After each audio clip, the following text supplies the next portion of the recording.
बिस्मिल्लाहिर्रहमानिर्रहीम। नाज़रीन, programme current affair के साथ आपका मेज़बान सैयद आसिफ अली हमदानी हाज़िर खिदमत है। नाज़रीन, आज की जो सबसे अहम ब्रेकिंग न्यूज़ ये है कि एक तो वज़ीर आला गिलगित बल्तिस्तान खुर्शीद के ख़िलाफ़ जो जेली डिग्री का केस था उसका आज फ़ैसला सुना दिया गया है और उनको जो है वो साबित हुआ है कि उनके पास जेली डिग्री थी और उनको नाअहल करार दे दिया गया। अब पीटीआई की जो आखिरी एक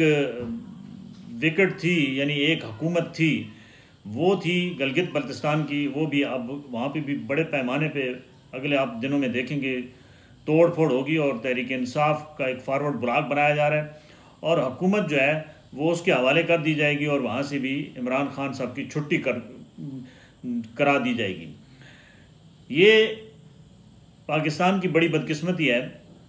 कि हमारे साथ दो जो रियासतें मुंसलिक हैं, एक आज़ाद कश्मीर और एक जो है वो गिलगित बल्तिस्तान। ये समझ लें कि हमारे दो सूबे इनको कंसीडर किया जाता है, क्योंकि मरकज़ के अंदर जिसकी भी हुकूमत होती है इन दो जगहों पे भी वहाँ उन्हीं की हुकूमत बनती है। और जो ही मरकज़ की हुकूमत धड़ाम तख्ता होती है तो ये इतनी कमज़ोर हुकूमतें होती हैं आज़ाद कश्मीर की और गिलगित बल्तिस्तान की कि ये भी उसी के साथ ही मरकज़ के साथ ही जो है वो रुखसत आहिस्ता आहिस्ता करके मरकज़ी हुकूमत के टूटने के बाद आहिस्ता आहिस्ता करके ये भी जो है वो अपने मौत आप मर जाती हैं। ये पाकिस्तान के अंदर माजी में भी होता रहा है, जोड़ तोड़ की सियासत, ज़मीरों के ख़रीद फ़रोख्त की सियासत, और ये लामुतनाही सिलसिला जो है वो जारी व सारी है। और अभी आपको गिलगित बल्तिस्तान के अंदर भी वसी पैमाने पे जो है वो ज़मीर फ़रोशों के भी एक तरफ आपको मिलेगा कि बिकने बिकाने का काम होगा, लेकिन तहरीक इंसाफ को वहाँ पे भी टूट फूट का वो अब शिकार होगी और वहाँ पे एक नया ब्लॉक बनाया जा रहा है जिसका वज़ीर आला वहाँ पे नया बिठाया जाएगा। नाज़रीन, दूसरी जो सबसे अहम ये न्यूज़ है कि बड़े खौफनाक किस्म की चीज़ें सामने आ रही हैं कि हुकूमत वक्त जो है वो IMF से मुआहदे के बाद बहुत सारी चीज़ों में तेज़ी से जो है वो गिरवी, मोटरवे को गिरवी रख दिया गया है। इस्लामाबाद एयरपोर्ट को भी लीज़ पे दिया जा रहा है, कराची एयरपोर्ट को दे दिया गया है और एक आगे लंबी फहरिस्त है प्राइवेटाइजेशन की कि मुख्तलिफ़ इदारों को PTV, उसके बाद जो आपका स्टील मिल है, उसके बाद आपकी OGDCL है, उसके बाद जितने भी कारपोरेशन हैं पाकिस्तान में उन सब को जो है रेलवे है इनको फ़रोख्त किया जा रहा है, इनको निजी शोबे में दिया जा रहा है, क्योंकि यहाँ पे ये इतने बड़े अंधे कुएँ बन चुके हैं कि अरबों रुपए जो है इनको चलाने के लिए गवर्नमेंट हर साल जो है वफाकी गवर्नमेंट वो एक किस्म की इनको जो है वो फंडिंग करती है, लेकिन वो सब कुछ कुएँ में जा रहा है क्योंकि मिसमैनेजमेंट इस हाल तक है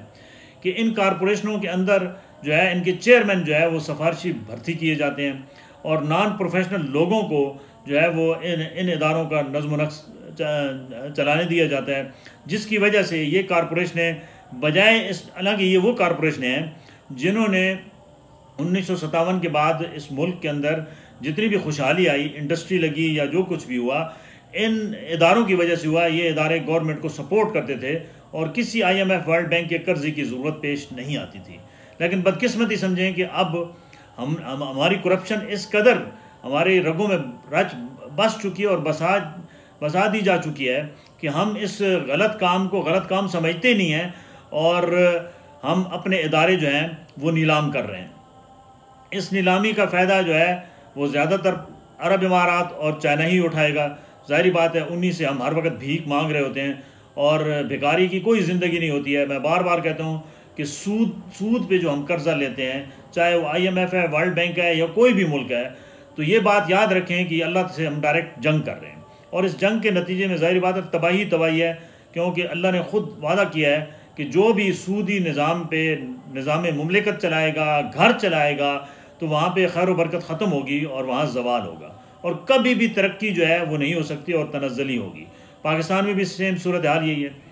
तीसरी आज की जो अहम ख़बर यह है कि इमरान खान साहब को आज तोशा खाना केस में जो है एक किस्म की बड़ा रिलीफ मिला है। इस्लामाबाद हाई कोर्ट में तोशा खाना केस को जो है वो नाकाबिल समाअत करार देकर उसको उड़ा दिया है। गो कि ये उनको रिलीफ है। बाकी भी उनकी आज 4 पेशगियाँ थी, एंटी करप्शन में भी थी और 2 और नैब में भी थी, तो लेकिन वह उनकी ज़मानत में फ़िलहाल तोसी कर दी गई है। लेकिन हमारे जो ज़राए हैं वो ये बता रहे हैं कि इमरान खान साहब के लिए एक बड़ा स्ट्रॉन्ग किस्म का फंदा जो है वो तैयार किया जा रहा है और उनको इलेक्शन से पहले मंजर से हटाने के लिए जो है वो कानूनी तरामीम बहुत सारी की जा रही हैं। नए कवानीन मुतारिफ नैब के भी कराए जा रहे हैं और भी मुख्तलिफ़ जगहों पे जो आइनी माहिरीन हैं वो बैठ के एक मजबूत किस्म का जो है वो जाल जो है वो बुन रहे हैं, जिसमें खान साहब को जो है वो फंसाया जाएगा। अब बाकी तो अल्लाह की कुदरत ही है, बचाने वाली तो अल्लाह की ज़ात है, लेकिन इस वक्त कोई इरादे इस्टेब्लिशमेंट के या हुकूमत के इमरान खान साहब के बारे में कहीं पे भी नरमी नज़र नहीं आ रही है, बल्कि आने वाले दिनों में मज़ीद सख्ती होगी और उनकी गिरफ़्तारी के साथ ही जो है वो इस मुल्क के अंदर इलेक्शन शेड्यूल का ऐलान कर दिया जाएगा। इलेक्शन इमरान खान के बगैर कराए जाएंगे। ये बात तय हो चुकी है कि इमरान खान को अंदर जेल में डाल के फिर इलेक्शन कराए जाएंगे। और इस सिलसिले में नवाज़ शरीफ ने भी बिल्कुल वाज़ेह तौर पे इनको जो कुव्वतें इस वक्त पाकिस्तान के अंदर मुतहरिक हैं उनको पैगाम दिया है कि आप ये पहले सब साफ़ करें, उसके बाद मैं इस मुल्क में